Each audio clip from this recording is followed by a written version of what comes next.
May sensor po ba or natunog yung sa front pag malapit na yung sasakyan? Sige Jess, shoutout sa'yo. Pakita ko sa inyo, sagutin natin.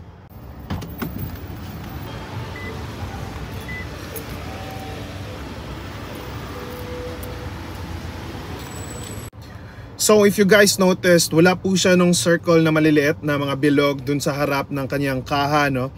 This is not like yung other SUVs or other pickups na meron siyang front sensor. Unfortunately, wala siya noon. It would have been great kung meron siya.